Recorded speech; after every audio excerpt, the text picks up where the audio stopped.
Hoy vamos a adentrarnos de lleno en una de las ideas más revolucionarias de toda la ciencia, el átomo. Para entenderla, tenemos que hablar de John Dalton, el tipo que básicamente le dio sentido a lo invisible.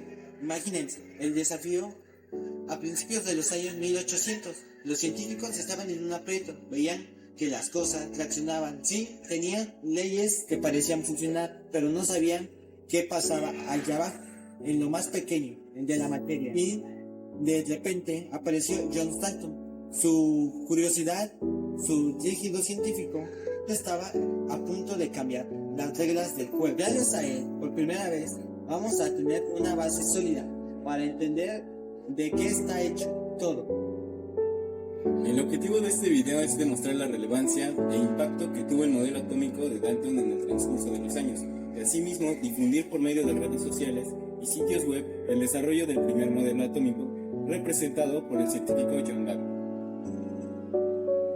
Para entender lo gigante que fue el salto que dio Dalton, tenemos que retroceder un poquito para ver cómo eran las cosas antes de él. Porque a ver, la idea de los átomos no era del todo nueva, pero le faltaba la pieza clave. Y cuando digo que no era nueva, me refiero a que nos vamos hasta la antigua Grecia. Pensadores como Demócrito ya andaban diciendo que todo, absolutamente todo, estaba hecho de unas partículas fundamentales, las cuales la llamaron átomos, que en griego significa algo así como que no se puede cortar, o sea, indivisible. Pero ojo, esto era pura filosofía, una idea genial sí, pero sin una sola prueba experimental. Mientras tanto, en otro rincón, los químicos, gente como Lavoisier o Proust, ya tenían leyes que funcionaban perfectamente, como la de la conservación de la masa. El problema, no tenían idea de por qué funcionaban. Había como un abismo entre la idea filosófica y la ciencia de laboratorio. Para aterrizar acerca de este primer modelo atómico, se trata de John Dalton, un hombre inglés que fue meteorólogo y filósofo natural. Un detalle importante de su personalidad era que él no era el típico personaje que se enfocaba únicamente en las ideas, sino que se enfocaba en poner a prueba esas ideas. Tal era su afición por este tema, que después de filosofar un poco acerca de propuso la idea de que los elementos estaban conformados por átomos diminutos, indivisibles e indestructibles. Por eso se le atribuye el nombre de el padre de la teoría atómica moderna, quien posteriormente puso en práctica esta idea, unificando ambas en un mismo modelo atómico. Aunque fue algo primitivo y sencillo, este fue la base para ideas del resto de modelos atómicos. De Dalton. A ver, postulado 1. Todo está hecho de átomos que no se pueden dividir. 2. Los átomos mismo elemento son todos igualitos como clones. 3. Los átomos de elementos distintos tienen masas diferentes. 4. Los compuestos se forman cuando los átomos se juntan en proporciones sencillas de números enteros. Y 5.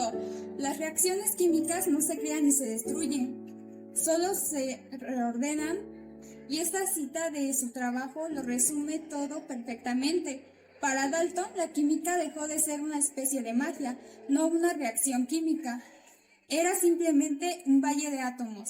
Se reordenan juntamente de otra forma, pero ninguno desaparece ni aparece. De la nada se crea ni se destruye.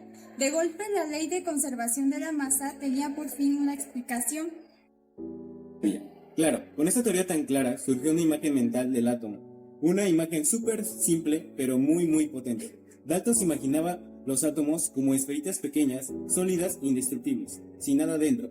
Piensen en una bola de billar, esa era la idea. Por eso su modelo se le conoce como el modelo de bola de billar, una analogía perfecta, ¿no crees? Algo fundamental, duro que no se puede romper. Y para poder trabajar con todo esto, Dalton se inventó el primer sistema de símbolos para los átomos. Fue como el primer diseñador gráfico de la química. Cada elemento tenía su propio dibujito. La idea era genial, un verdadero avance, pero seamos sinceros, su sistema de dibujitos era un poco complicado. Imaginen tener que dibujar eso para cada elemento.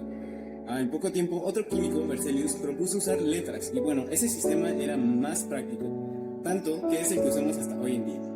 Limitaciones y criterios al modelo. Bueno, por casi 100 años la teoría del Dalton es una de las leyes de la base de toda la química, pero ya sabemos cómo es la ciencia.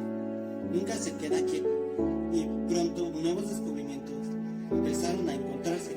Digamos que algunas grietas al modelo Dalton. La primera grieta fue una grieta herramienta grande. Puedes descubrir que el átomo sí se podía dividir a finales del siglo XIX. Los experimentos demostraron que los átomos estaban hechos de cositas todavía más pequeñas. O sea, el pilar de lo indivisible se venía abajo. Eran los isótopos. Resulta que podías tener átomos del mismo elemento, digamos carbono, pero con masas diferentes. ¿Se acuerdan del postulado de que todos los átomos de un elemento eran idénticos? Pues resulta que no era tan así. Y la cosa no paró ahí.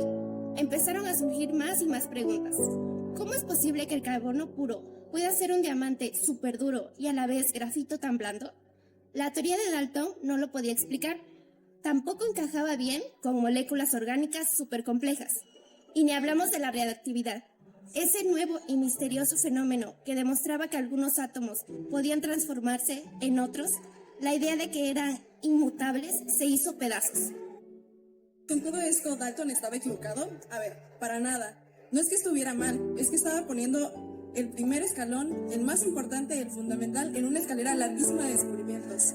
Piensen en esto, su modelo de bola de billar fue el cimiento y sobre ese cimiento Thomson le puso electrones. Luego, Rutherford descubrió el núcleo en el centro, después Bohr organizó los electrones en órbitas, pero todos, absolutamente todos, se construyeron sobre la idea original de Dalton. Dalton es en el fondo la historia de cómo avanza la ciencia y cómo nos enseña que cada gran teoría no es la respuesta final, sino un escalón más para seguir subiendo, y nos deja pensando no cuáles de las ideas de hoy damos por sentadas serán en 100 o 200 años el equivalente a la bola de billar de nuestra época. Iba un dato fascinante sobre él. La curiosidad de Dalton era imparable, incluso consigo mismo. Él tenía un tipo de ceguera del color que de hecho hoy se conoce como daltonismo, y en su honor se nombró así. Estaba tan intrigado por entenderlo que dejó sus propios ojos en herencia a la ciencia para que los estudiara. Increíble, ¿no? Al final, su gran legado fue ese. Reflexión final. Sacó al átomo del mundo de las ideas y la filosofía lo puso sobre la mesa de laboratorio. Le dio a la ciencia la primera teoría atómica basada en experimentos, una teoría que se podía probar, que se podía cuestionar y sobre todo que se podía mejorar.